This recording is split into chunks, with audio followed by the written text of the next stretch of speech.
Good morning, everyone. Thank you so much for coming. I'm Clarissa Rodriguez, Chair of the New York State Workers' Compensation Board, coming to you from a remote location today.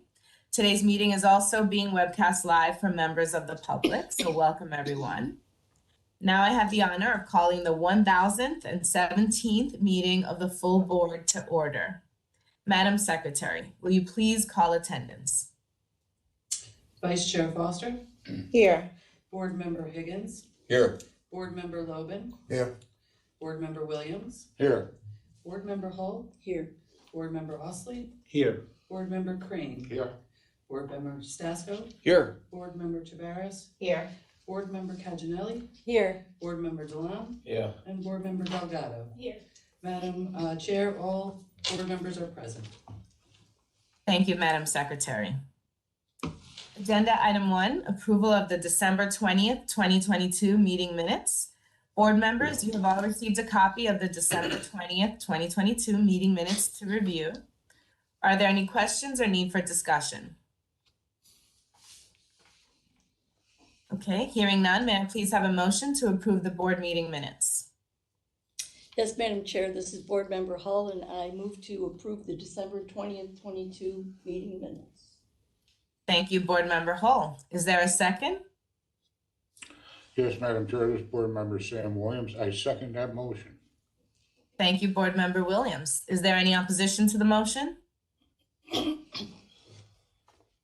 Okay, hearing none, all in favor, please say aye. Aye. Thank you. All opposed? Hearing none, I am also a yes, that motion is passed. Thank you, board members. Agenda item 2, Office of General Counsel's Departmental Report. Acting General Counsel Heather McMaster will now present the statistical and informational report for December. Thank you, Chair, Vice Chair, board members. In December 2022, there were 14,011 hearings held. 9,365 cases were resolved at hearing, and there were 4,283 reserved decisions. There were also 2,771 waiver agreements finalized.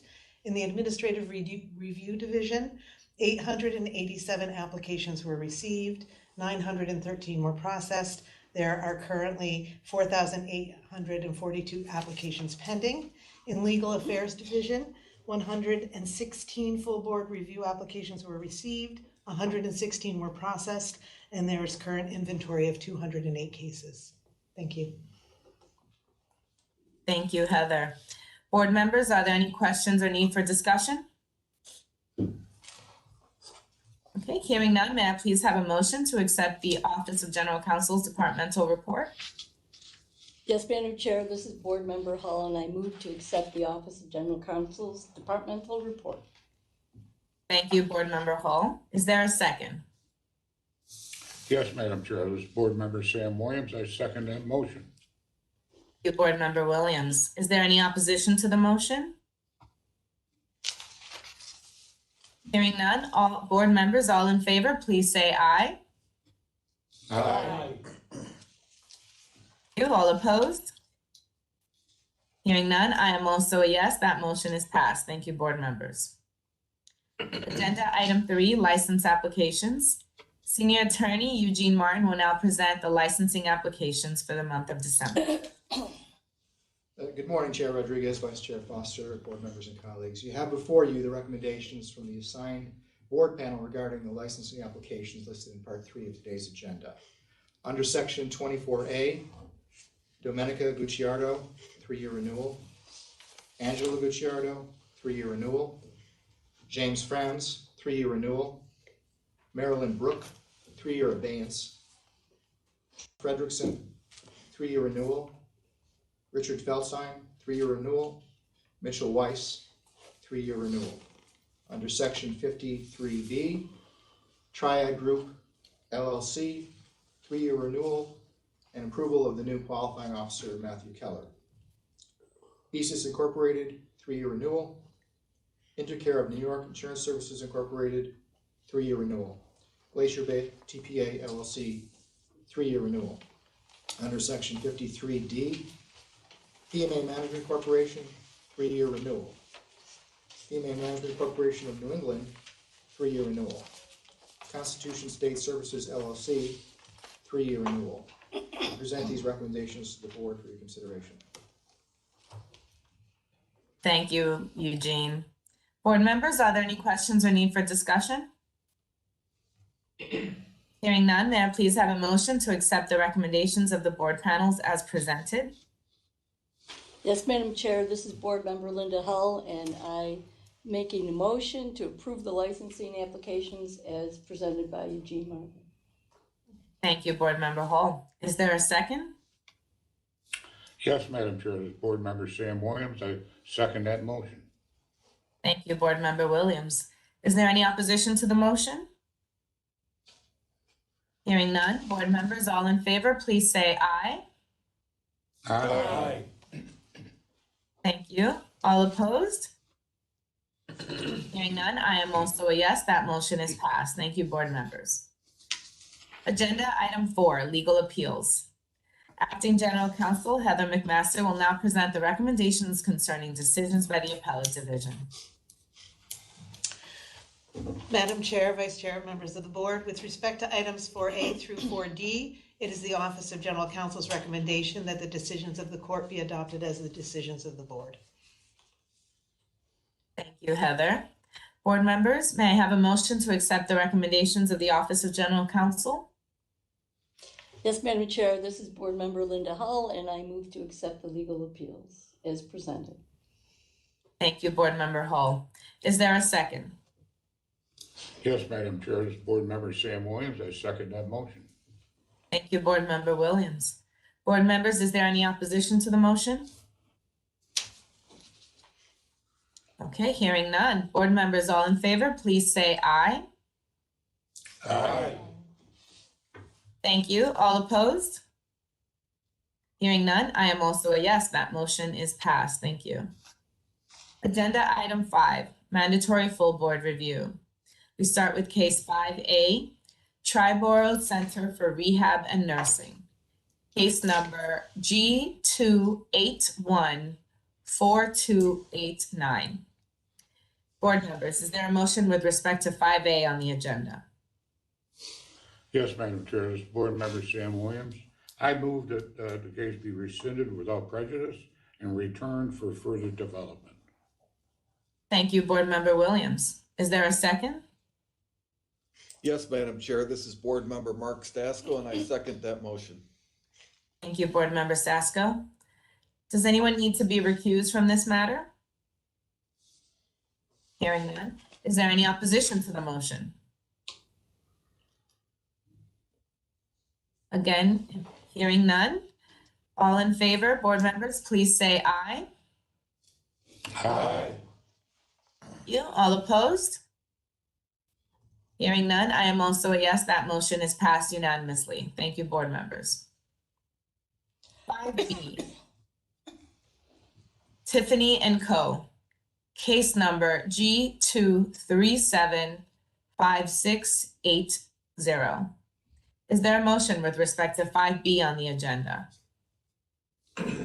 Yes, Madam Chair, this is Board Member Pamela Canginelli, and I move that the majority opinion be adopted as the opinion of the full board.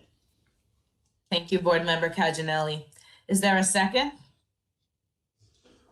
Yes, Madam Chair, this is Board Member Frederick Orsley, and I second that motion. Thank you, Board Member Orsley. Are there any recusals from this matter? Hearing none, is there any opposition to the motion? Again, hearing none. Board members, all in favor, please say aye. Aye. Thank you. All opposed? Okay, hearing none, I am also a yes. That motion is passed. Thank you, board members. Agenda item 6, discretionary full board review. I now turn this portion of the agenda over to Vice Chair Foster. Thank you, Madam Chair. For the cases listed on item 6 in your agenda, it has been recommended that full board review be granted. Those cases are 6A, matter of Manhattan and Bronx Surface Trans, and 6B, matter of Friends and Family Home Care. I move to refer the cases back to the respective panels for further consideration. Thank you, Vice Chair Foster. Is there a second? Yes, Madam Chair, this is Board Member Sam Williams. I second that motion. Thank you, Board Member Williams. Is there any opposition to the motion? Okay, hearing none. Board members, all in favor, please say aye. Aye. Thank you. All opposed? Again, hearing none. I am also a yes. That motion is passed. Agenda item 7, any other business, board members? Okay. As there is no other business, we'll now move on to our guest speaker. I am pleased to welcome 2 special guests from the New York Compensation Insurance Rating Board, Jeremy Addy, President, and Ziv Kimmel, Senior Vice President and Chief Actuary. Now, before I turn it over to them, a bit of background on our guests. Jeremy Addy joined the New York Compensation Insurance Rating Board as President-elect in February of 2016 and assumed the position of President and CEO in July 1 of 2016. Prior to joining the rating board, Mr. Addy served as an attorney in the public sector with a focus on issues related to workers' compensation, financial services, labor, and civil rights. Before entering the public sector, Mr. Addy practiced law in a firm in New York, where he represented clients on a wide variety of matters ranging from defamation to complex commercial disputes. Mr. Addy is a graduate of Cornell University class of 2002 and Brooklyn Law School class of 2005. Now, Ziv Kimmel joined the rating board in 2008 as a director of actuarial research and was named Senior Vice President and Chief Actuary in 2016. Ziv started his career in 1997 as an actuarial analyst at ISO, where he worked on commercial property pricings. He joined the National Council on Compensation Insurance in 2001, where he worked on legislative analysis, medical cost research, and state rate filings. He's a fellow of the Casualty Actuarial Society and a member of the American Academy of Actuaries. He earned his BA in mathematics from Queens College in 1997. Welcome, gentlemen, and thank you both so much for joining us today.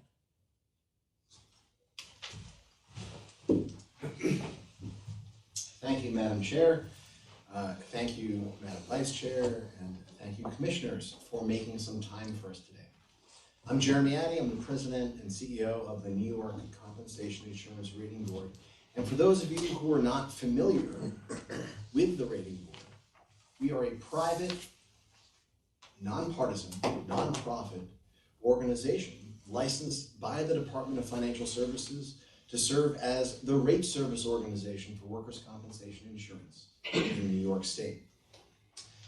Now, what that means is that all insurance carriers who write workers' compensation insurance in the state are our members. They fund our budget, they provide us all of their data. We use that data to make filings on their behalf with DFS and provide services to the marketplace.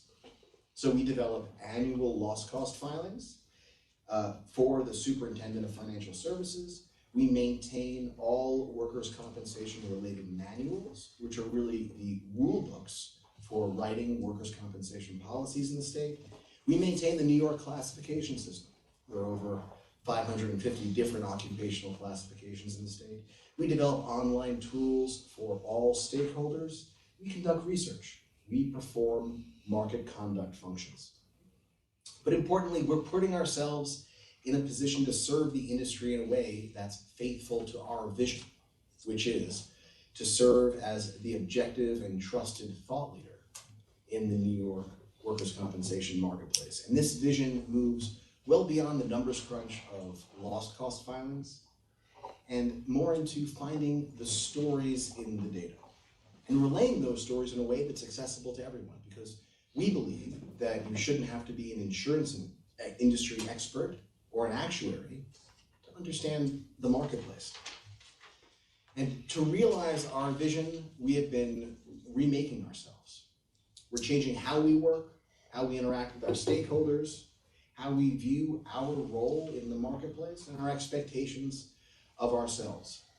And our vision brings really two important objectives today into focus.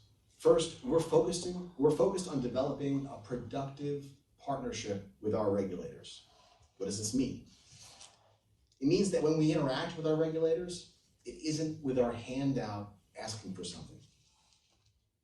Rather, we want to lend our expertise and make sure that our regulators understand the latest data, understand the marketplace, and are in a position to monitor the marketplace and community. Second, we seek to deliver value to the marketplace in the form of our research and reports. And you're going to see today the latest in our efforts in this regard. Zeev Kimmel, the Rating Board's chief actuary, will present highlights from the 2022 State of the System report. In years past, we've published a variety of reports and studies, including most recently a loss development study, reports on scheduled rating, code rules, 59 and 60 programs, medical treatments, a pandemic study, a frequency study, list goes on and on. All of our studies are publicly available on our website. The bottom line is that providing the workers' compensation community with value, resources, insights is integral to who we strive to be. And we're here today to continue that effort. So without further ado, I'll turn the floor over to Zeev Kimmel, our chief actuary, who will present highlights from the 2022 State of the System. Thank you.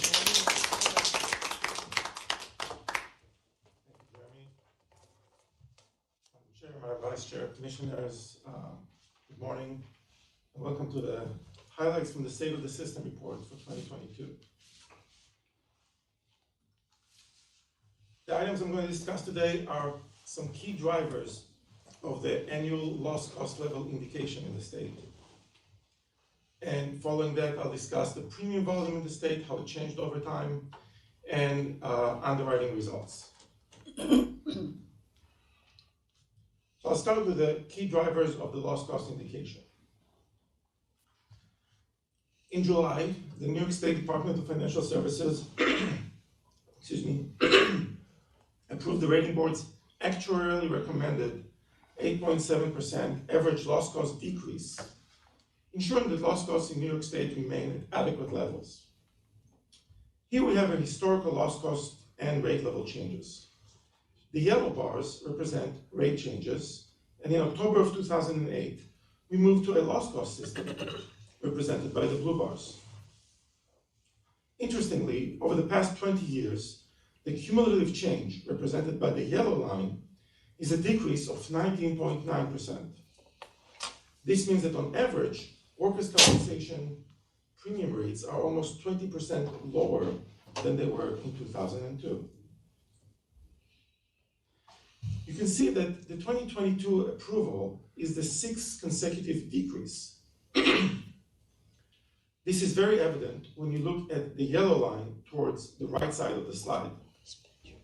The 6 decreases followed several years of increases. And when we look at the yellow line, we can really observe the cyclical nature of loss cost level changes.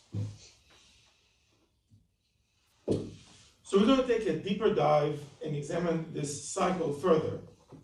And what I'm going to describe is the relationship between results and the loss cost filing. So let's start with results. The blue bars here represent the actual results at loss cost level of each policy year without any filing related adjustments. This is a comparison of the latest estimate of ultimate losses for each year based on data as of December 31st, 2021.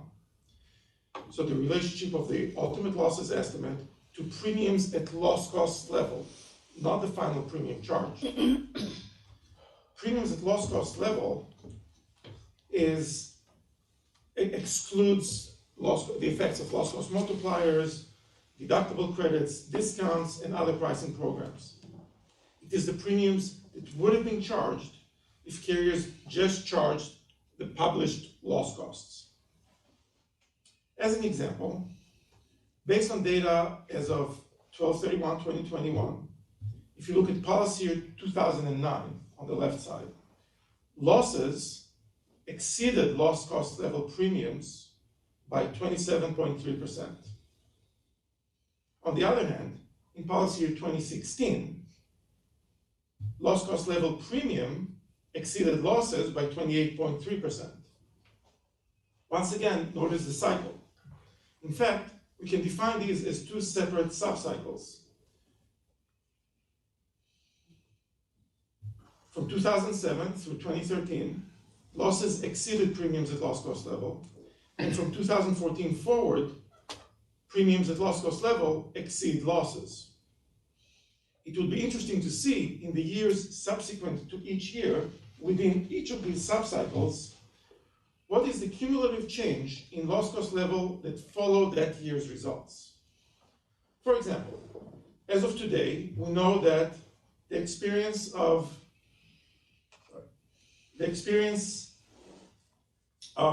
policy year 2020 shows that premiums at loss cost level exceeded losses by 6%. I think the picture is. Yeah, you can't see it. I don't know if you can move that. You can't see 2020. The picture from the. Right, we need to take the video away. Sorry. Move it up or something. There you go. Yay. The experience of 2020, premiums at loss cost level exceed losses by 6%.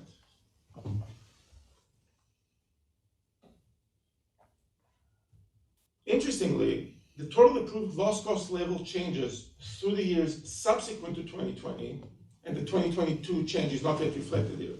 So in this case, this is really just the 2021 approved change, is a negative 6.4%.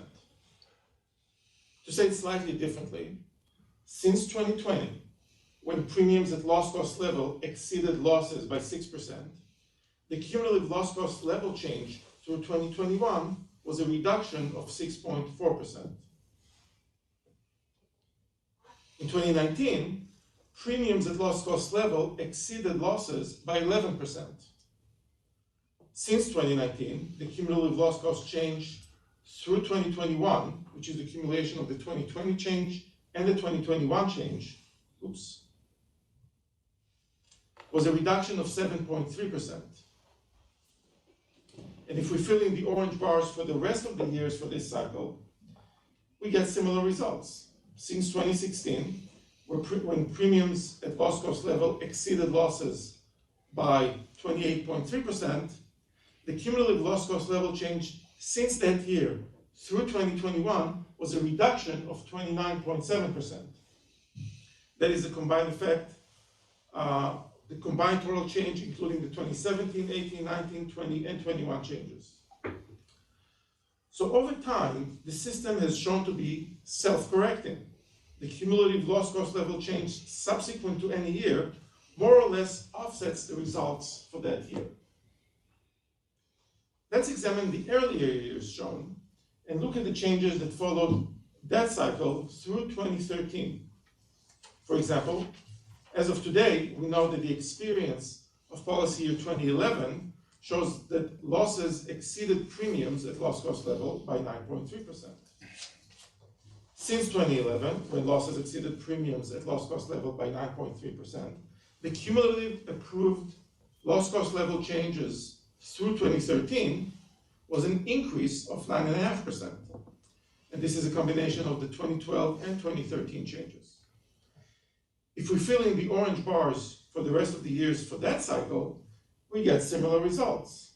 As another example, since 2009, where losses exceeded premiums at loss cost level by 27.3%, the cumulative loss cost level change since that year through 2013 was an increase of 28.7%. So the system was self-correcting during that period as well in the other direction.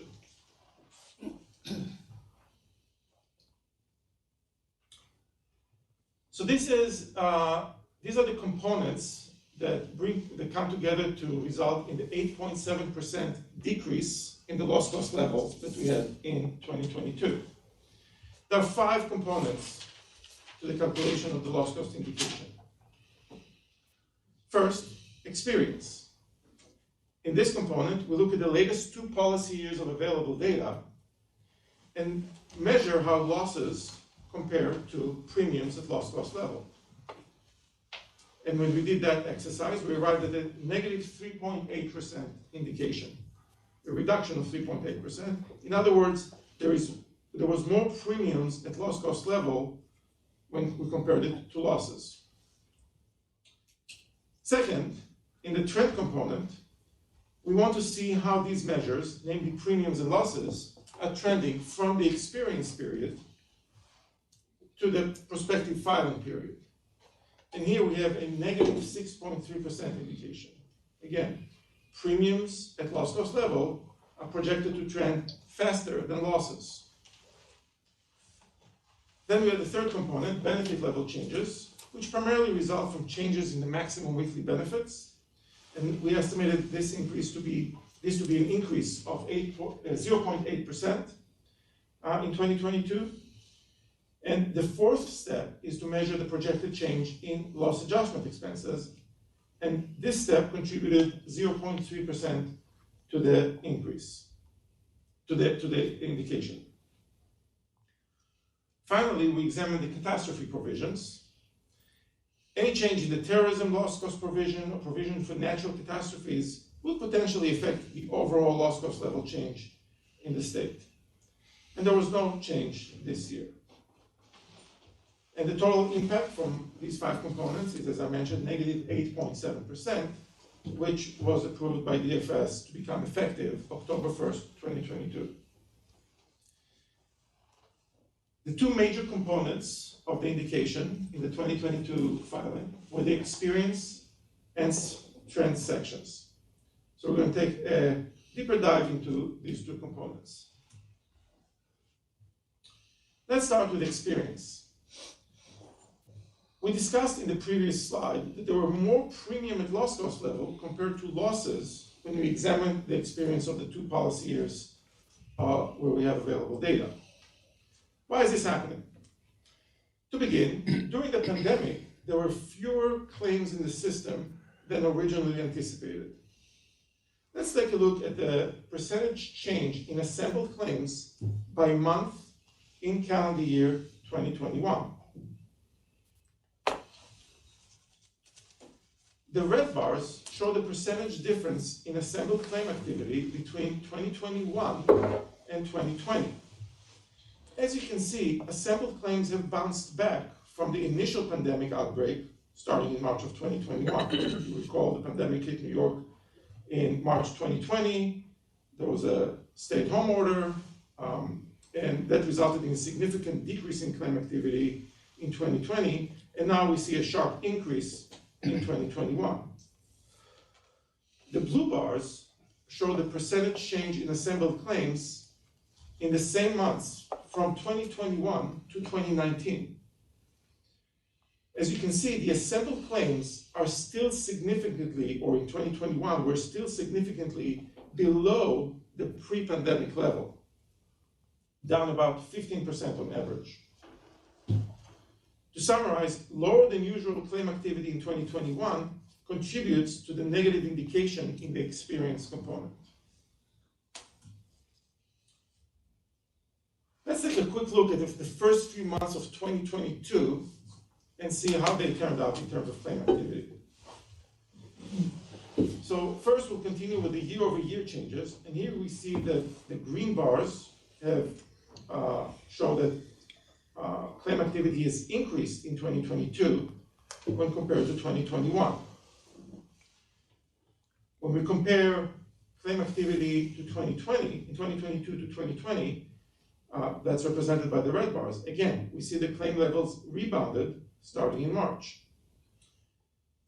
Lastly, when we compare the 2022 claim activity levels to the pre-pandemic levels from 2019, which is represented by the blue bars, we see that even as early as 2022, we are still below the pre-pandemic levels. Next, let's examine loss development, another key element in the experience component. As you know, the value of claims changes over time until claims reach ultimate value. So we must adjust the reported losses to estimate what their ultimate value would be. And we do that by applying a development factor. Let's review the loss development factors over time. The chart on the left shows paid loss development factors, which are to be applied to reported paid losses to get the estimated of ultimate losses. The chart on the right shows incurred loss development factors, which are to be applied to reported losses to get the estimate of ultimate losses. And the lines show how 1st to 19th loss development factors have changed over time, with the blue lines representing indemnity development factors and the yellow lines showing how medical development factors have changed. And we observed that the loss development factors had generally been declining over time before hitting a trough in calendar year 2020, which is attributed to the pandemic, and then rebounded in calendar year 2021. The general downward trend in loss development has contributed to lower projected ultimate losses, which further contributes to the negative indication of the experience component.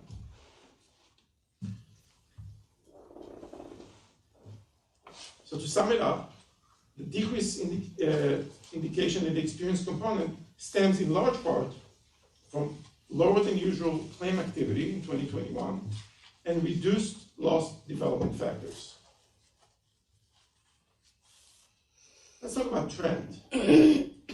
And when we talk about trend, the key word that everybody has been talking about recently is inflation. It certainly dominated the headlines, and we know that it's happening. But the question becomes, how does it affect workers' comp, and how does it affect our loss cost calculation?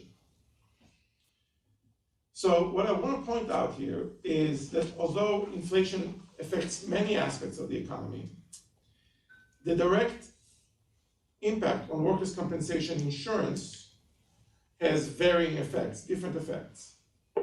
On one hand, wages are going up, and higher wages, higher payroll results in higher premium amounts. On the other hand, higher wages result in higher indemnity benefits, increasing loss amounts. Medical losses in New York specifically are subject to medical fee schedules and a variety of other cost control mechanisms.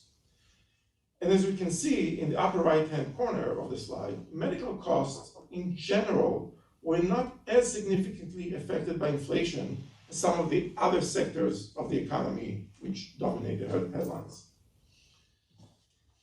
As discussed earlier, in the trend component, we want to see how premiums and losses are projected to change over time from the experience period to the prospective filing period. The trend period is 3.25 years. The annual trend assumptions are therefore very leveraged in the loss cost indication. So let's examine the different trend assumptions, which are divided into several components: claim frequency, indemnity severity, which includes the discussion of the wage trend, and medical severity. We'll start with claim frequency trend. Frequency is measured as the number of lost time claims per $1 million of premiums at loss cost level, with the premium adjusted to a common wage base. Claim frequency has generally been decreasing in the past several years. We saw earlier that calendar year 2020 had a significant decrease in the number of claims. However, when measured against the premium level, the decrease in claim frequency for policy year 2019, which is policy line is represented by the blue line, it has not been as significant as the raw decrease as in claim activity. Policy year 2019 claim frequency decreased by 6.5%, followed by an increase of 5.2% in policy year 2020.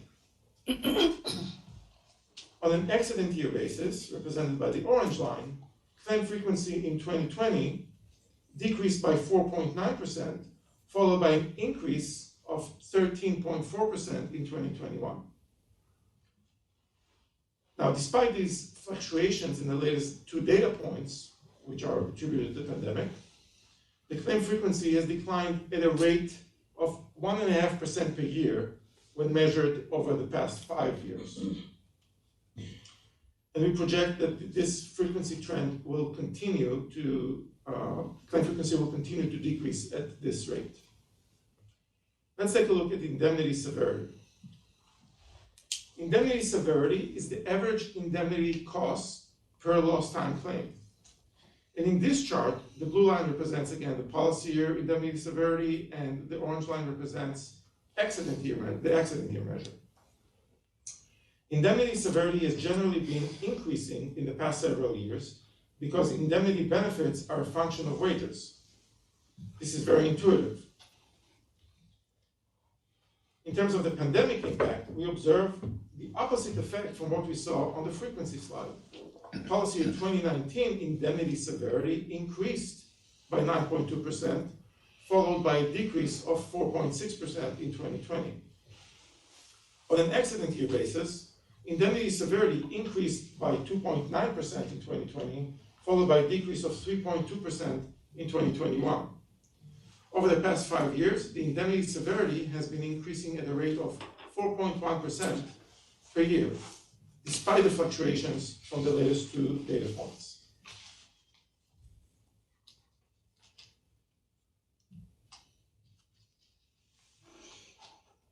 This chart measures the cumulative change in indemnity severity from 2016 for both policy year and accident year.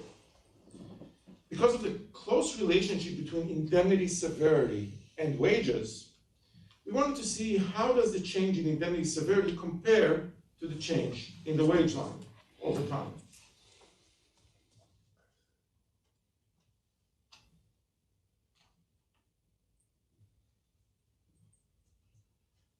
The light blue line represents the state average weekly wage change from 2016 to 2021.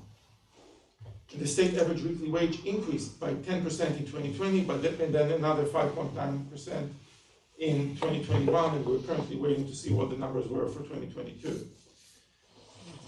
Some of the significant increase in 2020 was attributable to a change in the industry mix, with increased employment in higher paying industries such as information technology and healthcare, and employment losses in lower wage industries such as hospitality and entertainment.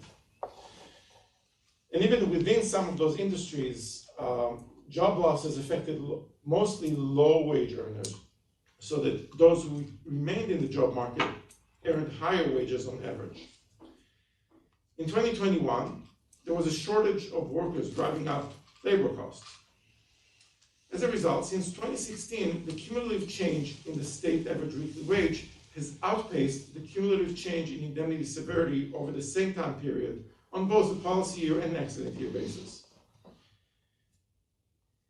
Given the extremely strong wage increase in recent time, consideration was given to external inputs such as the New York State Assembly's economic report for 2022 when we actually make our wage projections into the future. And the wage trend that we selected in our filing was a 3.7% projected wage increases annually. This selected wage trend serves as an offset in the trend calculation, because when we hold employment and loss costs constants, higher wages simply generate higher premium. Let's examine medical severity. Similarly, the blue line represents policy or medical severity per lost time claim. The orange line represents the accident year measure. The decrease in medical severity in policy year 2020 and accident year 2021 may be due to the presence of indemnity-only COVID-19 claims. Although we observe some volatility in both policy year and accident year medical severities, overall, when we measure it over a 5 policy year period, we observe a slightly increasing pattern at 0.8% per year. To project medical severity into the future, we supplement the trend analysis with an index.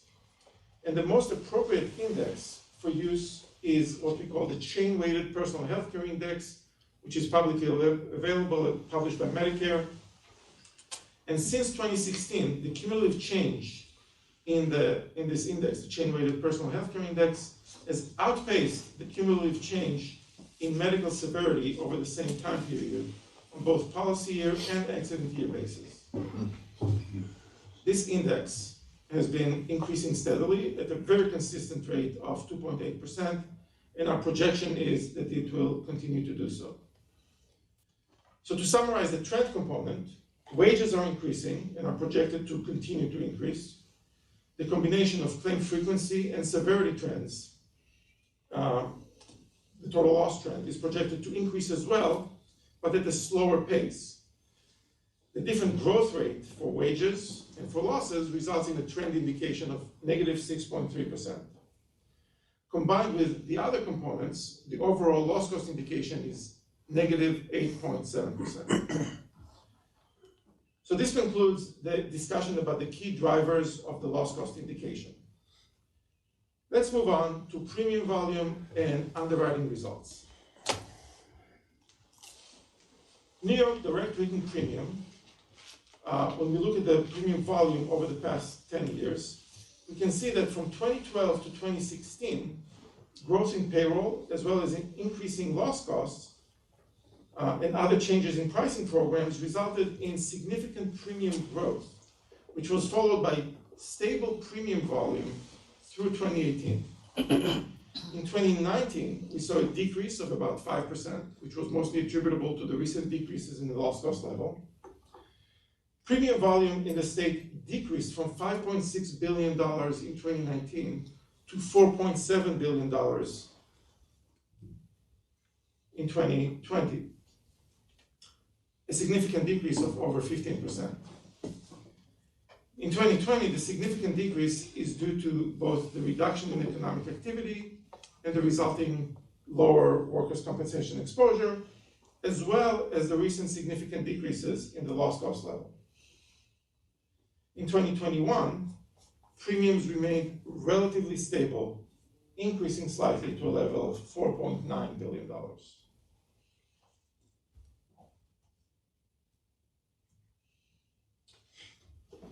Let's move on to underwriting results, and we're going to start with accident year loss ratios, which are ratios of losses on claims occurring in each year to premiums from these years.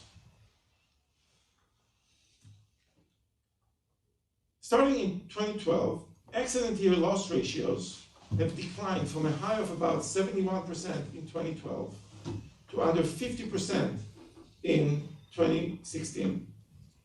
At that point, we hit an inflection point. As loss costs started decreasing in 2017 and 2018, the resulting loss ratios increased to a level of 55.7 in accident year 2019. So it looks like the cycle was turning.